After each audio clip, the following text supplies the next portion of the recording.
Good afternoon, everyone, and thank you so much for joining us. It's a rapid-fire afternoon, the first of our RetailX quarterly, which I'll explain in a little while. But as you join us, you will see 5 wonderful, attractive guests, plus me, and David, who I think has managed to join literally a second before in live. David, welcome so much. So look, we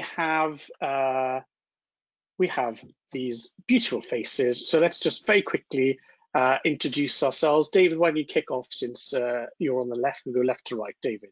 Sorry, I feel like I'm on the naughty step because I literally just appeared about a second before you went live. So sorry about that, guys. So yeah, I'm David Walmsley. I'm the Chief Digital Officer for Pandora, been with the business just over a year, and I can tell you a lot more about it. Which you will be doing very soon. Benny. Hey, I'm Benny Sedilla. I look after the merchant solutions, payment solutions at ACI worldwide, and enjoying the past few months helping merchants adjust to the digital disruption that we're seeing. And I can hear the words. Tell us about ACI in 2 sentences. ACI is probably the largest payments technology provider globally that scales between banks, issuers, acquirers, and merchants, and all vendors that provide payment solutions to merchants and fraud solutions. That's brilliant. Thanks, Benny. Duncan. Oh, hello, everyone. My name's Duncan License. I'm the VP for Product and Partnerships at MetaPack. For those of you who don't know MetaPack, we are the world's largest shipping platform. We help retailers and brands throughout the world present shipping in their checkout, deliver shipping in their warehouses, and all the post-ship stuff. Right now, we're really focused on the post-purchase space. Everything to do with notifications, tracking, returns, and all the data that comes with post-purchase. Great, Duncan, welcome. Jamie. Hi, Jamie O'Gorman. I'm VP of Client Services at Exponea. We are a customer data and experience platform, which means tracking customer data, trying to merge that into single customer profiles, and then using that information to allow personalization towards customers. And similar to everyone else, we're obviously in the mode at the moment of helping retailers use technology to try and adapt and thrive or survive, depending on the business and the industry in the current climate. Wonderful. Sophie. Hi, I'm Sophie. I'm head of marketing at Datametrics. Datametrics is an enterprise search platform, and we take consumer search data and hand it over to businesses to help them make more informed decisions. And at the moment, as with the others, we're really trying to look at changes and adaptations in consumer search data and communicate that to our customers. Great. Well, we'll be looking at that later. So I'm Ian. I'm the editor-in-chief of Internet Retailing RetailX. And just a quick thing about the quarterly. So since everybody's been doing Zoom calls for months, we thought let's evolve the webinar approach and make it a bit more chatty. But you know, life is short, so am I, so we'll keep it punchy. So we're going to do it 6 times a year. I know I said quarterly, but you know, work with me here. 6 speakers, 6 topics, 6 minutes-ish for each topic. So that's the format. If you hate it, let me know. It may never see a number 2. If you like it, we'll do more of it. But that's the intro. So with no more ado, let us now go over to, I want to say, our favorite podcast pinup person from Pandora. David, your podcast is the most listened to of our Retail Craft podcast series. But in case there is anybody who hasn't downloaded it, open brackets, there better not be close brackets. Tell us very quickly about Pandora and this grand role of Chief Digital and Omnichannel Officer. Yeah, okay. So yeah, and it's a pleasure being here, Ian. Thank you for inviting me. So first of all, we're the jewelry company, not the radio streaming company. That's the thing I always have to clarify with people. Based in Copenhagen, founded 35 years ago by an amazing husband and wife team. Created the Moments bracelet about 20 years ago, the bracelet you'll all know with the charms and so on. And it's been a global phenomenon for many years. We're vertically integrated. We do our own manufacturing and design, amazing silversmithing facilities in Thailand, all the way through to obviously retail and online. But online, very late to the game. So Pandora opened its first transactional website just 5 years ago, which is scarily recent. And I joined just over a year ago with the brief of turbocharging digital. So doing kind of 12, 13 years of growing up in the next 2 or 3 years, really. So that's the core of the mission. And there's lots of stuff within that we can talk about. So people, I think, are pretty familiar with, bangles, etc. They may not be familiar with just how enormous you are. So just give us a picture of the scale of the business. Sure. Well, yeah, we are the world's largest jewelry company by volume. We sell more jewelry than anyone else, and that's something that we're super proud of. But I'm prouder still, and I know my colleagues are on the management team, that we're responsible for 26,000 people around the world. 26,000 people working for us across retail and manufacturing. If you get a chance ever to see any of the videos about our manufacturing facilities in Thailand, they are amazing. The craftsmanship that goes into the jewelry is just outstanding. Most of it is handmade or has a handmade dimension to it. It is just mesmerizing seeing the jewelry being made. And the organization exists in, I should know my PR brief off by heart, shouldn't I, Ian? But I can't quite remember. We're in a lot of countries. We are a genuinely global business, with major markets in UK, US, China. But I think it's something like 80-something countries that we're trading in around the world, selling in around the world. And I've got to say, since I've been in Pandora, you turn up in hotels around the world, and the receptionist will have a bangle on, and you ask her about it, and you say, "Oh, it's amazing bangle." I said, "Yeah, this one, my daughter bought this one for me when she went away to university, and this one's my dead dog." And every piece of jewelry we sell has a story with it, and that's the thing that really gets me excited. Now, if these were banged out of a stamping machine somewhere in the Far East and shipped to stores and then chucked out, we'd understand how that works. But how do you manage supply chain, visibility, availability, fulfillment with things that are A, stupidly expensive, B, very, very small and losable, and C, what was the other thing? Oh yeah, handmade. So A, B, and C of problems. How do you manage that across 80 countries? Again, really good question. We, in terms of sales planning, we've built a new global merchandising function. We've got a fantastic leader in that space, Jason Morgan, who joined actually the same week I joined last year, to really drive the planning and forecasting piece and the merchandise planning piece, which is the backbone of our business. There is a reasonably long lead time on the creation of the jewelry because it is handcrafted. In terms of then allocation and kind of the second half of the supply chain, that's been a huge focus for us, particularly with COVID striking. So we've built out, so we launched our own order management platform, Sterling Order Management. It's been a massive project. Why? So we can get visibility on what stock is where. That enables us to build more interesting customer propositions off the back of that. But then also just really taking ownership of our own back-end operations has been a key part for us in terms of knowing where our stock is, knowing where our orders are. And like I said, that's kind of pretty basic for a lot of e-commerce businesses, but Pandora is coming from behind.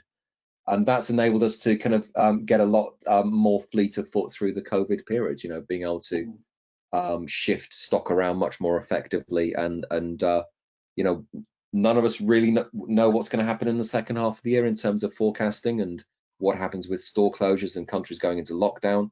But we're trying to give ourselves the best chance of success by putting in place some of that tooling now that we can be operated in a lot smarter fashion. And how has lockdown been? Because I can imagine people want to treat themselves, get the COVID charm, or spoil myself for my birthday. But equally, I can imagine your artisans have been cut off as well. So mixed bag, generally good, generally awful. Where's the COVIDometer? Genuinely, the main thing for us has been the safety of everyone in our business. So we take very seriously our sense of stewardship and responsibility for everyone who works in the business. And that's from every part of our business, from Thailand through to our third parties, the 3PLs running our DCs and so on. But that's front and center. So safety planning, hygiene planning, working from home planning, all of that was our first port of call. In terms of customer demand, we've put in place a lot of product hygiene, no touch products. Our products now in our main markets now ship. You get the gift box, but the product comes in the plastic bag it was dropped into in Thailand. So it's been transported in the plastic bag all the way through. So the product itself hasn't been touched since the craftsperson last touched it in Thailand. And our customers get the fact that they appreciate it turning up in a little plastic bag inside the gift box, and they can put it together themselves. But it's things like that that have been a big focus for us. And the last thing to say in terms of customer demand is that although it's discretionary, we sell beautiful products, it is jewelry, but actually for a lot of our customers, it's not quite so discretionary, as in they have a birthday coming up, they have a gifting moment, and that person has made very clear they want something from Pandora. So it's maybe less discretionary than you might think in that sense. And we've seen that come through quite heavily in people who traditionally shop in our stores, moving significantly online. And that's created, I think the big challenge for us has been balancing supply and demand. The capacity in our fulfillment networks, capacity in DCs versus demand hasn't really been the issue, as it were. People continue to shop with us. But I think that's been a big growing up moment for the organization, is that realization you can't just try and blow the doors off all the time in terms of driving footfall. You've got to balance these two elements out. That's been a big learning. Speaking of balance, I think we've covered a lot of omnichannel, trading online, trading stores, but you're chief digital officer as well. Just briefly, what's the digital dimension other than having a posh new office, which I'm jealous of, in Copenhagen? Yeah, thanks, Ian. So the posh new office that Ian refers to is we've opened a global digital hub, which is a fancy way of saying we're insourcing talent. We're bringing engineering and data science and user experience people into the business, whereas previously that was all run through SIs and partners. And the big push for us is putting people who look like digital people at the heart of the business, and helping everyone in the organization understand why code is a strategic differentiator. It's not just something that's made by lovely people at Accenture or TCS. It's actually the point. It's the core of our business. So having kind of our first engineer started in our first week in Copenhagen 3 weeks ago, and I was a real pain in the backside to him until he eventually basically told me to go away and stop being excited around him, because I was just excited we had our first engineer. So we're on this journey, but putting those people at the heart of the business rather than being kind of tech as project management, I think is the big change. And the digital hub in Copenhagen is a big investment in a very difficult time for us as an organization, but it was fundamental to me and my boss, Alexander Lapchik, our chief exec, to take that step at this time. And we've recruited, I think we're over 50 people now recruited and signed on from all over the world. And we're running a 2-day virtual boot camp for all the new people starting. Who are all starting in, we're shipping computers to them in Rio or Berlin or wherever. And I can't wait for them all to be able to come and join us physically in Copenhagen. Excellent. Well, look, I'm not even hinting. I've been asking for an invite, so I'm just going to reiterate this because I have no shame. We'll let you through the door. I'll pretend you invited me. We were talking just before we kicked off about what is today's infrastructure, and buying, old-fashioned platforms of girders and rivets that are inflexible. That's not where the smart money goes now. So thanks, David, for bringing that up to a point. Now, you've got to chip in for the next lot, David. So no sitting back, because we're straight into Sophie. Sophie at Datametrics. Now, Datametrics is a long-standing knowledge partner of ours. So they work behind the scenes, giving us data, challenging our data to help us rank the top 1,000 retailers in the UK, in Europe, etc. But we were chatting the other day about the beauty report, TUDA, and Sophie had some additional work that she'd done on that I thought would be good to share now. So no pause, crack straight on. We're looking at search and some of the things that are happening in beauty and what we can take from that. So Sophie, over to you. Thanks, Ian. So yeah, as I said, at Pi, we track search trends and we try and democratize search data so it crosses the whole business, doesn't just get stuck in the SEO and the paid search teams, because we think it's such a good reflection of consumer demand that it should be visible for the whole business to see. Here is the example, like Ian has introduced so nicely, of a chart we have with beauty products and consumer demand in the beauty sector. So we have search volume tracked across time from the start of 2017 all the way up to May in 2020. And we've categorized thousands of searches into different types of beauty products. So we have eyes, nails, face makeup, lip makeup, etc. And what you can see here over the past couple of years is that there are really recognizable seasonal patterns for consumer demand in this category, which is really good. It means you can usually plan around these things, do all those things that David was talking about you know, managing your online sales versus your store sales, because you can see that kind of demand. But obviously with the COVID impact in April, May this year, we've seen unseasonably high demand for these types of products. Christmas has just arrived mid-year. Exactly, it looks like Christmas has arrived mid-year. In some instances, even higher than Christmas. So I think if you look at the eye makeup, you know, line there, the purple, it's higher than it's ever been over a December or November. So we're trying to give this data to our customers to think about what implication does this have for the business. So do we think these trends are going to stay like this and sustain over time? And do we think that because we have a new type of person shopping online that perhaps hadn't shopped online before, are they going to keep going with those patterns, or are they going to return back to their old ways in the kind of new normal? Is this because, you know, we're all worried about our eyes looking attractive on Zoom calls or above the mask, you know, or is it because this is the normal demand, but it's all been pushed online? Why do we think this pattern has happened? And second question, while you're thinking about that, is does that mean that we'll stay like this till Christmas? Christmas will be twice as high. Where do you think the other half of the chart is going? Yeah, well, they're two all questions in one. I'm sorry about that. So the first question, I think it's all proportional. So if you look at the lips line at the bottom, the yellow line, it was always the least searched, and now it's had the lower increase online as well. So I think that's just a less frequently purchased product. So the demand also is relatively less increased as well, if that makes sense. So there will be people that will regularly buy eye makeup that now can't go to store, so that whole demand has shifted online. Yeah.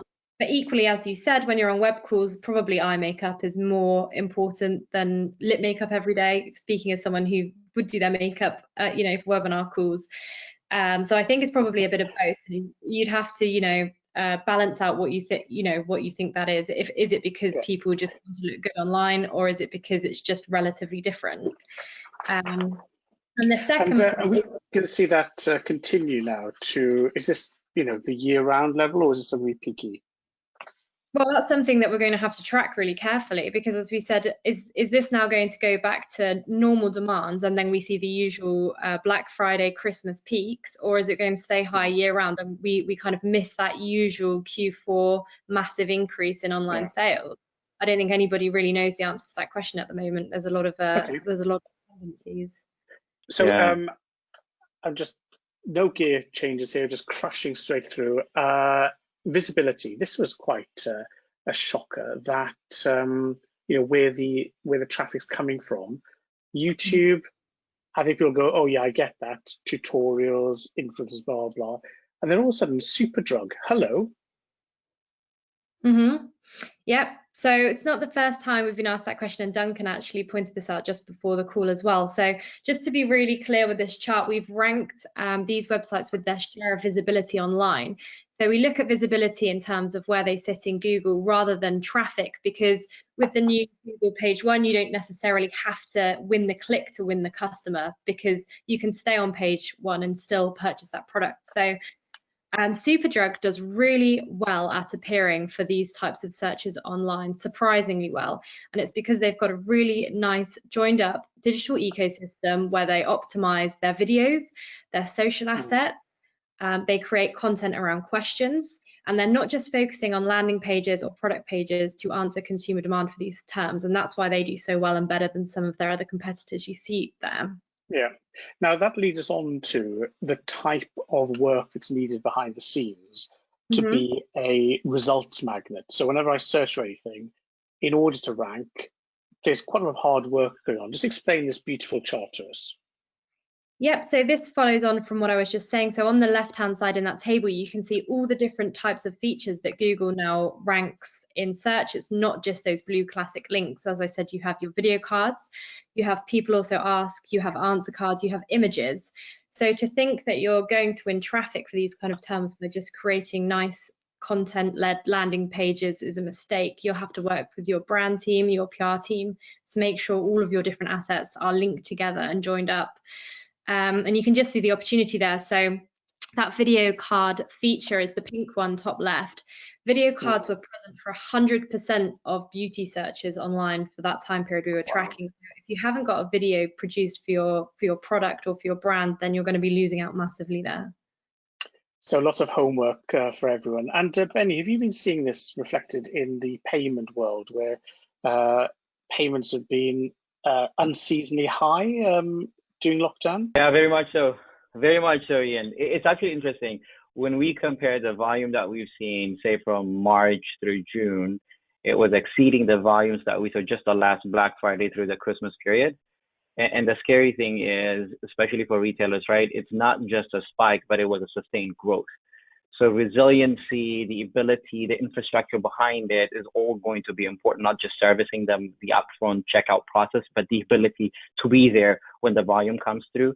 And I agree, Sophie, I think, not sure yet what the future is going to look like at Christmas, but even as some countries are opening up, we're actually seeing a shift in behavior, because you have first-time adopters that was forced upon this change, and now they're actually liking it. So, my prediction is we're at some, sustained growth right now. It might go down a little bit, but we're not going to be back to where it was last year. We're going to see this, continued trend. Good. So a year of peaks ahead. Now, speaking of peaks, this is a bit of a summit of report. Anybody should, of course, have already downloaded this. It's a 186-page, 34-country, monster is too small a word, fantastic work by the team at RetailX on this. So we did this in association with e-commerce Europe and also Eurocommerce. So I'm not going to summarize the whole report, you can go and get it. But just while we're talking, just an interesting thing here about the growth. So the growth came out, we got the data up to about March, April. So we're just starting to see people thinking about how is COVID going to affect us. But we can see that across Europe, that there are more and more consumers. They're using the internet, peaking at around 87%. I mean, there's a group of people who aren't going to use it.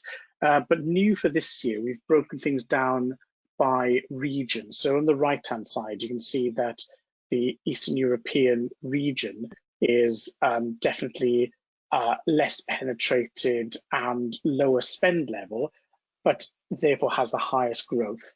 And then just one thing to bear in mind, that the Western European countries together are nearly 3 times the turnover of all the other countries in Europe combined.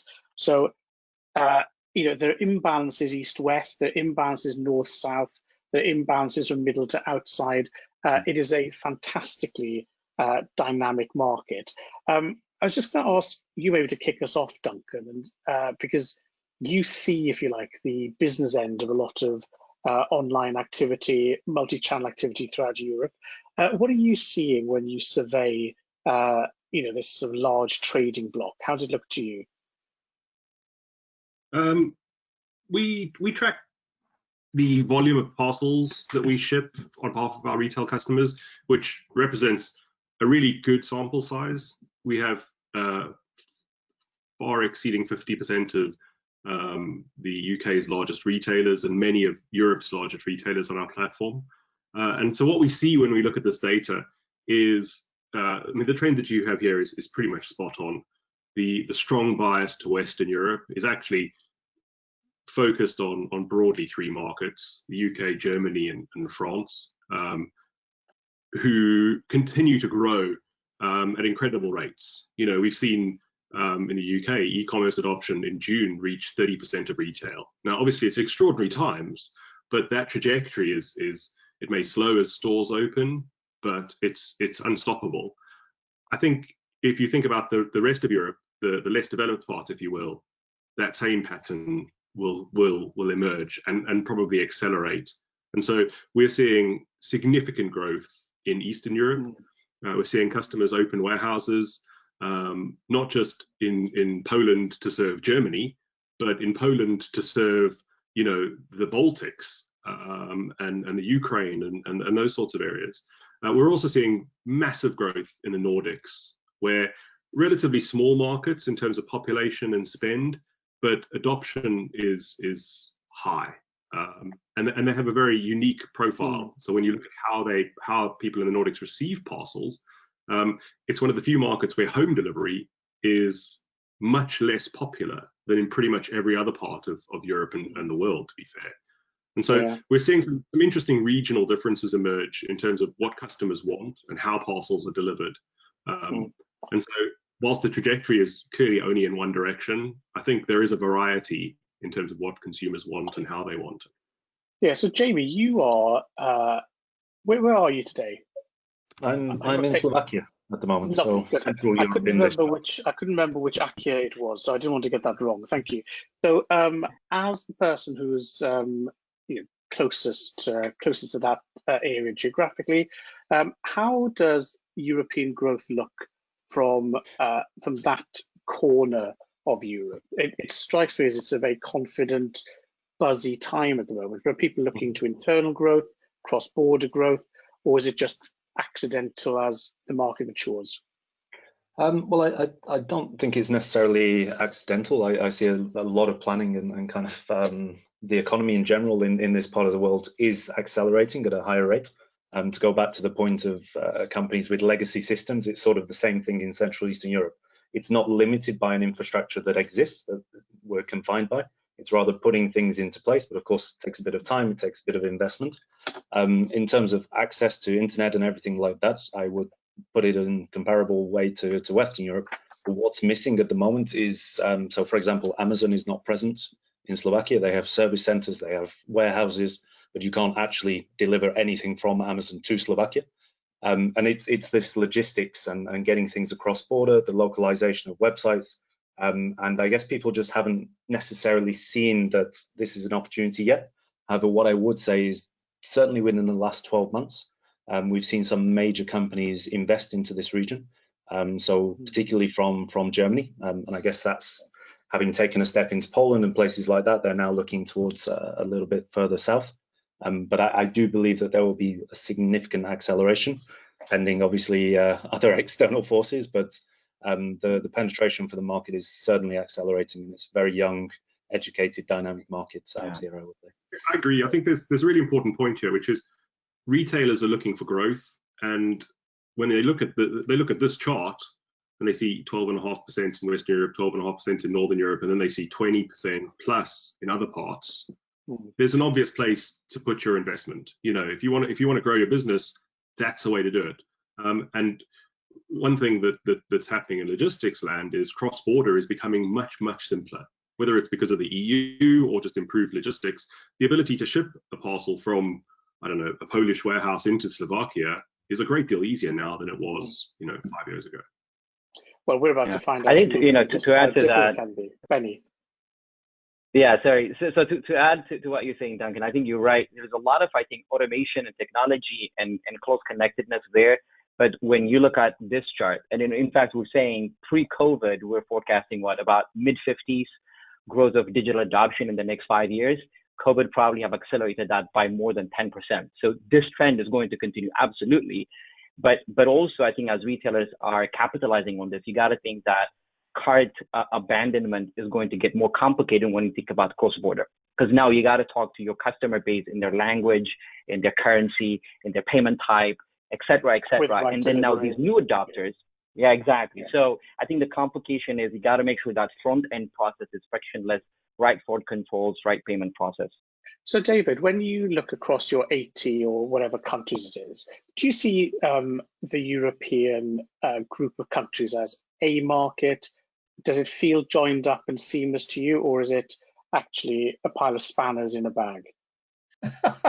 I wouldn't quite describe it quite like that, but yeah, no, it is. I mean, it's a very diverse market. So I think just sort of chiming in with what the guys have said, countries like Italy are always, much lower e-com internet penetration than some other countries. UK is always kind of, for geographic reasons and density reasons, has led the way on a lot of e-com in Europe. So there's a range of diversity, and it is dangerous to get excited about percentage on the year increases in markets where it's very small to begin with.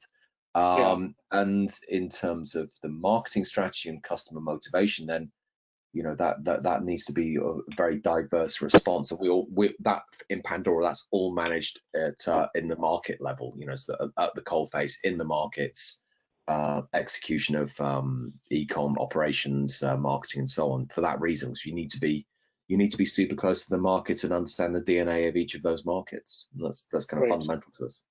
Okay, I'm going to move us on. I always think about you, actually, David, when I think about this slide. So hot off the press, in fact, so hot, it's not even out yet. So it'll be out probably later this week. Keep an eye open.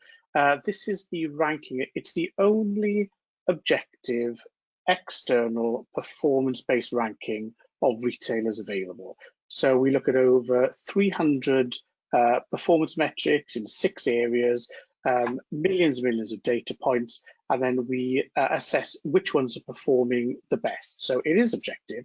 What's interesting for this report, I'm just going to two things there. Firstly is if you look at the spider chart on the left, these aren't strictly 0 to 100 axes, but if you quantize the scores you get across the dimensions, what you can see is that in every performance dimension, the best are getting better.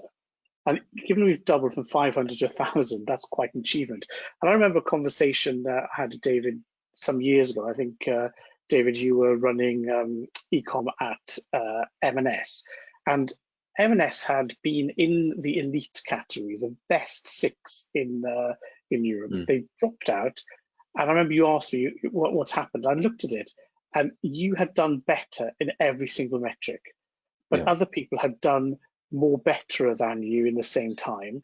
I think the thing that I always say to people like this is that you're not even running to stay still, you're sprinting in order to keep up with the pace of change. So let's swap now from Europe as countries to European retailers and brands selling direct. And maybe, Jamie, if we can just kick off with you, which is, how are you seeing the best companies perform? What are they doing from your perspective that is allowing them to rank so highly? Maybe looking at the engagement side or the customer side. Yes, what are all those attributes that you would expect in these elite companies? Yeah, so there's probably 3 main areas. It's customer focus, so it's really interesting to see this so high in terms of the improvements. That's something that we see throughout successful retailers. They're focusing on the customer first. It changes your perspective rather than looking from internal point of view. Then service, so looking at how can I actually improve that customer experience through service, so not just on the website, not just through your communications, but actually through parcel companies, through giving different options, payment options, adapting not necessarily to different markets, but to different customer types, giving that flexibility and availability. I think I saw that on another webinar where I was a panelist, that those with the highest number of payment options, highest number of delivery options were by far the fastest growing retailers. And interesting, I'll just chip in that of our top 1,000, 45% of them deliver to every single one of the 34 countries that we track. So they have a ubiquity of presence via search, visibility, but also of ability to deliver to the consumer wherever they are. So that's quite interesting. And Duncan, one of the other things we've noticed is that the operations and logistics dimension has always been the toughest one, where retailers can't just do it themselves. They need partners, national delivery, cross-border. The thing that's really driven growth this year is the improvement in cross-border capability. And as Ben, you're saying, bringing delivery information through to the checkout so that you reduce, obviously, basket abandonment. But fundamentally, companies can now ship to more or less anywhere they like. What's driving this cross-border capability? Is that you? I'd like to think we've helped a little, but I think it's probably more complex. There's quite a number of pieces that have come together and continue to come together. So if you think about the parcel carriers' capability and the maturity of parcel carriers and the way they're set up to inject into markets and to handle things like customs clearance and stuff like that, it's significantly improved. And we see some really interesting consolidators operating in the space. We work with many of them, obviously, in order to get parcels into a market. The technology that presents it in the checkout is really important. Basket abandonment for cross-border is a real issue, and how you present delivery choice, tax and duty calculations, many other things like that are critical. Sometimes you'll get a customer coming once, but the loyalty of cross-border is the challenge, because you see challenges with things like tax and duty where there's a surprise. You get your parcel and you have to pay the postman. That's not going to create a loyal customer. But actually, I talked earlier about post-purchase. The returns aspect and the post-shipping aspect of cross-border is where the real battle for loyalty lies. Making it easy to return parcels, letting customers know where their parcels are and when they're likely to arrive, I think is something that is a long way from good enough right now. Great. I was going to move us on because that's what I have to do. There are two words we can't have a webinar without. One is COVID, the other starts with B, and I'm avoiding that for now. So we've done quite a lot of work consumer tracking, what how they responded to COVID, what their attitudes have been, etc., etc. Again, I'm not going to try and skim read that. That's all in the European report, pages 161 to about 165. So bedtime reading for people. But I did want to pull out just a couple of points that have come from our research. This was UK consumers, where we asked them, because everyone's clapping for carers, everyone loves their delivery driver, but it's like, how have retailers and brands behaved? And what's interesting is when you look at the chart on the left, is that half of the population think that grocery retailers really went above and beyond. And if you turn the other way around, only about 15% of grumpy people think they didn't. And then when you look on the right, what you can see is that where people think the retailer has behaved well, they're more likely to continue set out buying from them. We've seen this with brands like Fat Face, for example, that have been creating masks they've been giving to the local health workers, whether it's Leon providing food and so on for health workers, a lot of really good responses. So you can see all of this on internetretailer.net/COVID-19. But for now, just tell me how you've seen and experienced COVID. What's it been like and what's the impact? Maybe Sophie, if you can kick us off with an overview of what people have been doing with their search activity. Benny, then tell me a little bit about payments. And Jamie would be interested in as well to see something about consumer activity that's been coming into CRM. Sophie. Yeah, well, I found this chart, particularly the one on the right there, really interesting because I think it's part of a wider context here where people are being a lot more conscious than we've seen previously as to whether the company they're shopping with aligns with their personal values. So we saw a start with this, with the whole sustainable retail, going plastic free, looking after the environment. There's been a big spike in searches for all of that. And now with COVID, it seems to enhance it with people thinking about whether the retailer they're buying from is looking after their environment and is looking after their people. And if they're not, it could detract them from buying with them. So we've seen a huge increase in searches for things around company values, sustainability, looking after staff, having equal rights within the company. And I think that's something that isn't going to go away. And there's more information and more findable information out there than ever.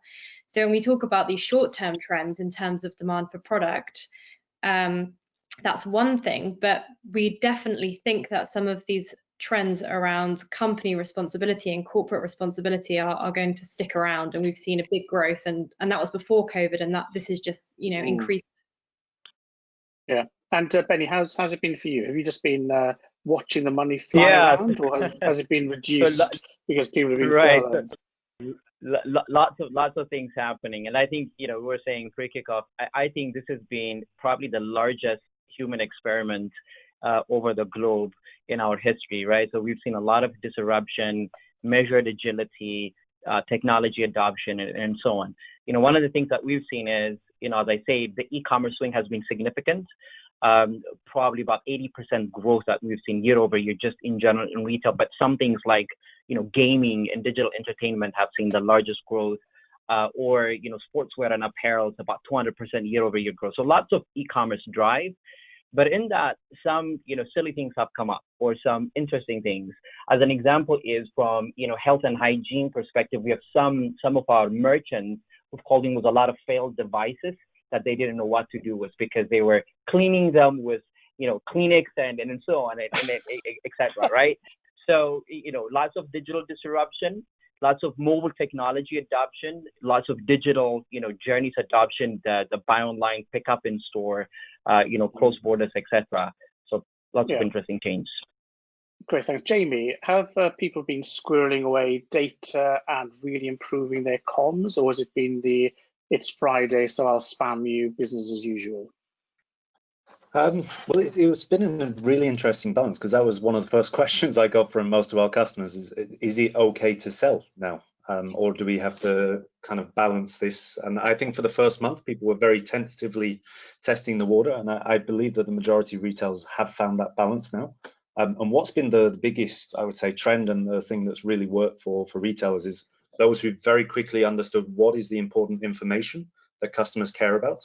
We basically worked with one retailer similar to Amazon, and they discovered after the first 2 weeks that 50% of their traffic was not going to look at products, but going to how are my returns going to work, how are you going to deliver it, how are you going to make sure it's safe, all of this kind of thing. So what we did was take that from what's normally on an about us page, or, you know, find out some more information. We put that front and center on the product page, and I can tell you the conversion rate skyrocketed.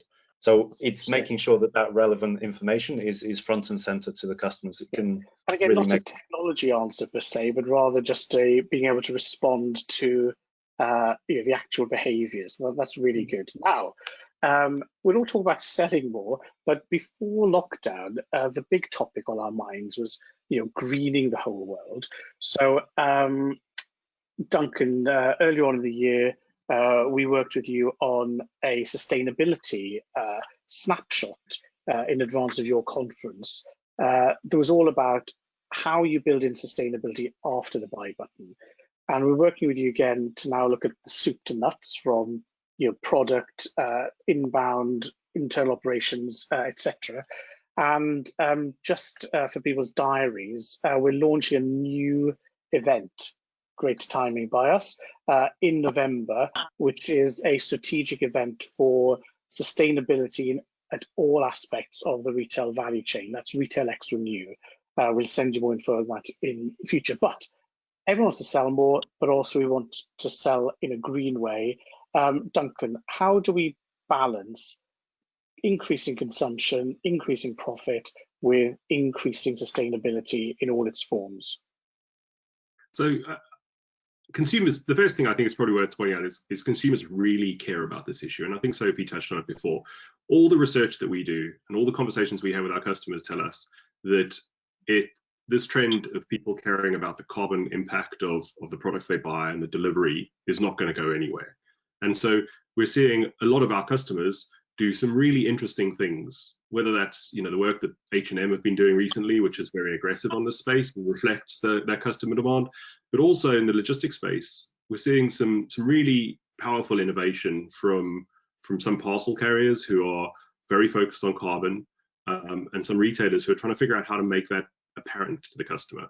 And the work that you referenced, that sustainability after the buy button, is all about how we make sure that we deliver parcels in a sustainable way, through parcel consolidation or parcel lockers, parcel shops, all of those sorts of things have a lower carbon impact than delivering to the home, you know, every single day maybe. But also making sure that consumers understand their options at the checkout.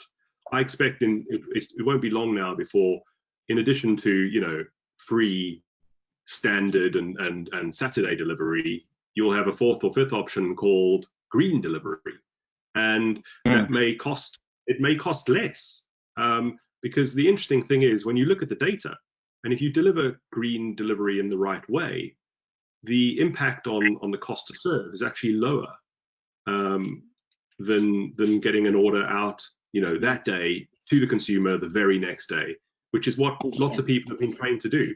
However, I think that trend will start to diminish as sustainability becomes more important. So, David, your on the one hand, your products are sustainable in that you know, it's a recyclable material, it's artisanally made, so that aspect of it is sustainable.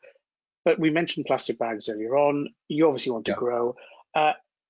What's the sustainability discussion like around the board table with you? It's a very timely question. So my boss Alexander joined a few weeks after I joined last year, and we've had last year we had a number of discussions about what we thought our sustainability agenda should look like, because up until that point, you know, Pandora had some objectives around sustainability, but it wasn't really front and center. And one of the things that's really important to us is we're all family people. So the leadership team is 7 of us on the leadership team. We all have children, and you know, it's genuinely a motive topic for us in terms of the world we live in. You know, it's important that it goes beyond kind of, you know, setting KPIs and doing the right thing. It feels like this is really kind of something fundamental to us and our families and to the people in the business. And so there's a few things we announced just recently, actually, which are very important to us. The first is we're taking what we call science-based approach to target setting. And by that we mean some organizations, they say we're going to be carbon neutral, and they do that by buying carbon credits, and they don't really address the fundamental issues in their supply chain. So that's one thing that's you know, maybe a very Danish approach to life. So we're going to take our time to get the science right, and we're going to be very focused on the underlying.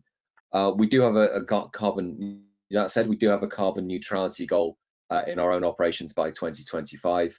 And we do have the vast majority of our silver and gold comes from recycling our own product and buying in recycled silver and gold with very clear provenance in terms of where it's come from. But by 2025, all our silver and gold will be recycled.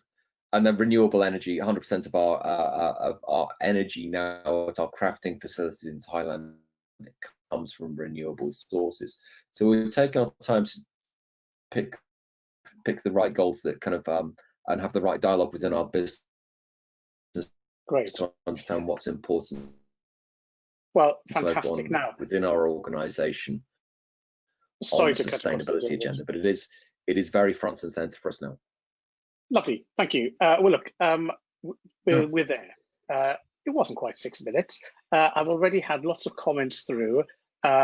They've split to 2 camps. One camp is making snide comments about our eye makeup, and the other camp is saying that I'm the rudest person in the world, so I've cut off such lovely guests when people wanted to hear more from you. So apologies for that. Now, so we're done, a bit longer than I thought, but as I said, this is a trial. So listen, thank you for staying with us. It's incredible how people haven't dropped off, so I do appreciate that, and I take that as a sign we're doing something right. You will get an email from us in a little while with details of the recording, of course, but also we'll put in the report links that I've mentioned and skimmed through. I'll put in Sophie's. She's actually got a slightly longer report, about 5 or 6 pages. So with her permission, I'm going to attach that or give a link to it so that you can look through that. I'm going to give you the link to get the new Top 1000 when it comes out. And in return, all I would like back from you is a hint. Does this format suck? Should it be longer, shorter, more people, fewer people, blah, blah, blah? Let me know, because we're going to do between 4 and 6 of these a year. And it'd be great if they were things that you actually wanted to tune into. So that's it. Thanks again for your patience. But the biggest thank you, of course, Jamie, Benny, Sophie, Duncan, and of course, David, who whooshed in. Really, really appreciate that. And it's been, for me, I've enjoyed it. That's not the point, but it always helps. So look, I'm just going to hit the end webinar, so it'll abruptly be thrown out. So I just want to wish you all happy trading and clean hands. Thanks, everyone.